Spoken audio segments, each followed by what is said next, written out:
naman akla. Narito tayo ngayon upang matunghayan ang napakainit, nagbabaga at talaga namang usap-usapan at maraming pinaka-inaabangan na issue ni Ate Erica. Sa pagpapatuloy ng ating istorya, ang pinaka-inaabangan nga ng lahat na pagpunta ni Kalingap Val Santos Matubang sa mama ni Ate Erica na si Ate Gina ay magaganap na nga. Ngunit bago siya pumunta doon kay Ate Gina ay pinuntahan niya muna ang dating pamilya nga ni Ate Erica na nilayasan na at iniwan ni Ate Erica upang ma-interview muna ang mga ito. Kanina nga may nagtindang saging, nagbibili ako, wala na daw pala. Maminta na, ibili ko sila ng saging. Pinarito ko. Walang ano ay yung kamote.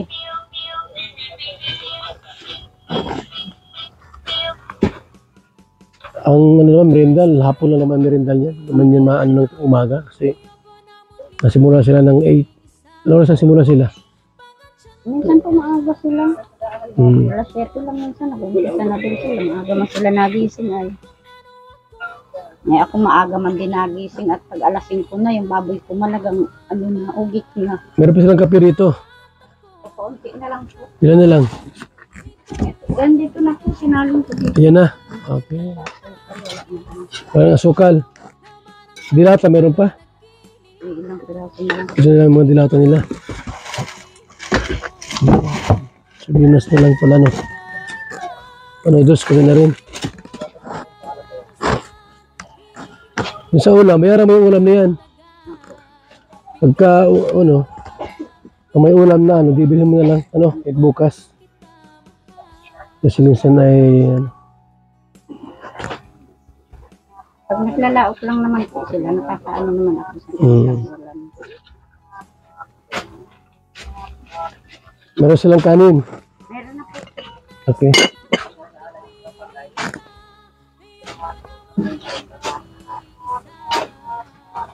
Masarap ulam nila. Prito at saka ano.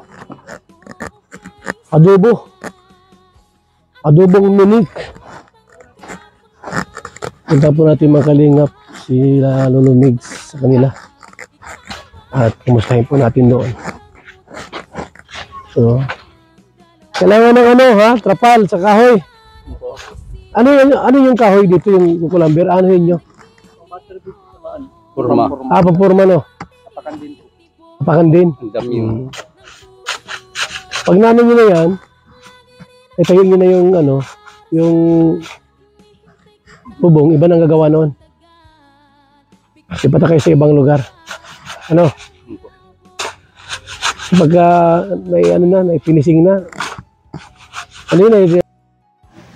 Papunta pa lang si Kalingap Val Santos Matubang kay Lolo Miguel ay mapifeel nga kaagad ang tensyon ng mga mangyayari sa araw na yun dahil nakatakda nga na bisitahin ni Kalingap Val Santos Matubang ang mama ni Ate Erica upang malaman ang mga tamang impormasyon at kung ano ang mga hinain nito sa kanila ng kanyang anak na si Kalingap Rab. Kaya naman nung pumunta din si Kalingap Val Santos Matubang kay Lolo Miguel ay tinulungan niya na rin ang mga ito. Binigyan nga ng pera ni Kuya Val sila Lolo Miguel panggastos sa pang-araw-araw. Pag namin nyo na yan, itayin nyo na yung ano, yung bubong, iba nang gagawa noon.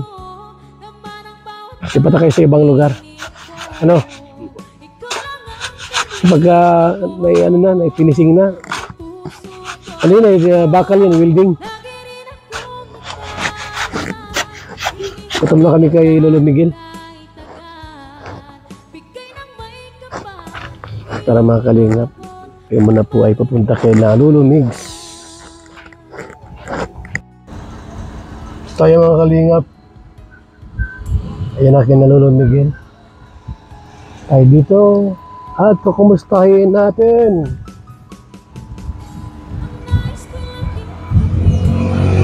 Wala dito ah. Wala dito si Lolo Miguel. mga kalingap tayo sa Lolo Mids.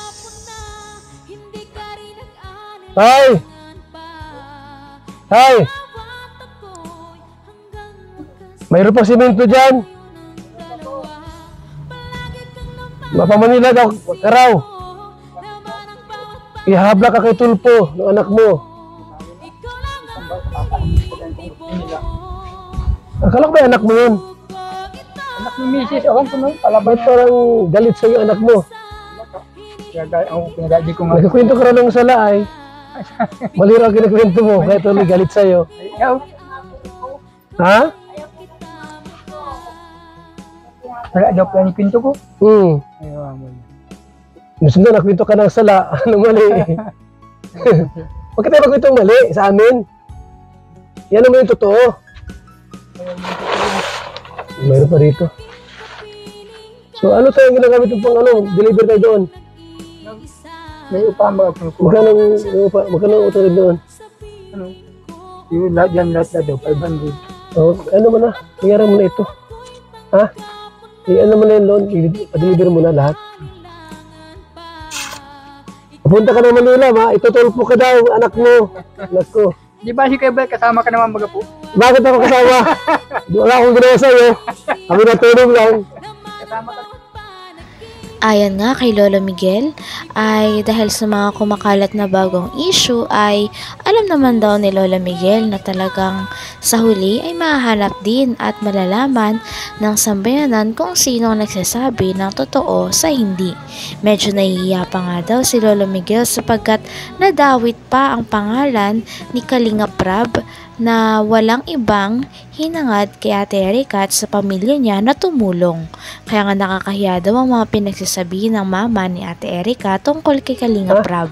Ano mo na yung loan? I-deliver mo na lahat.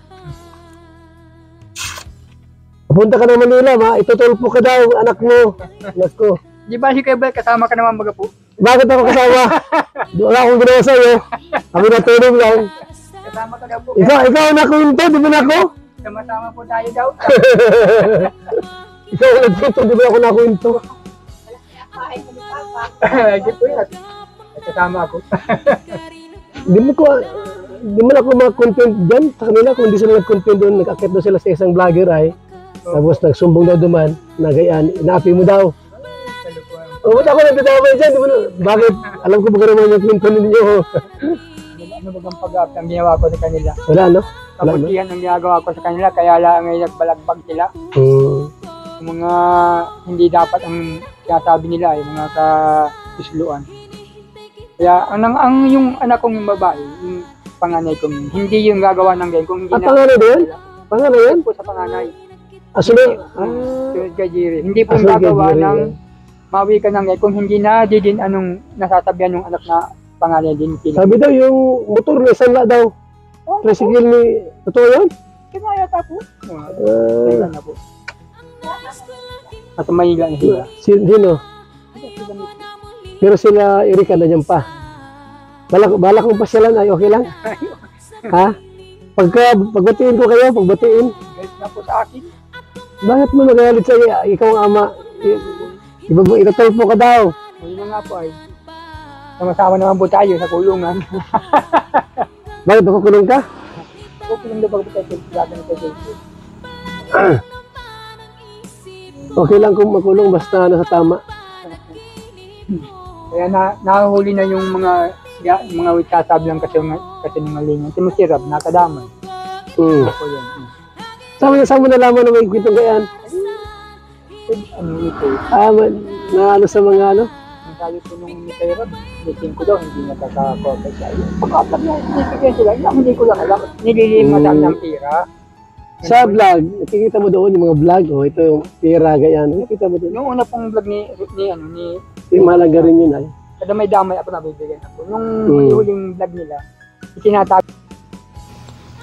Hanggang dito na lamang muna ang ating napakainit, nagbabaga, pinakainaabangan at usap-usapan na latest issue ni Ate Erica. Maraming salamat sa inyong panonood. Hanggang sa muli. Bye!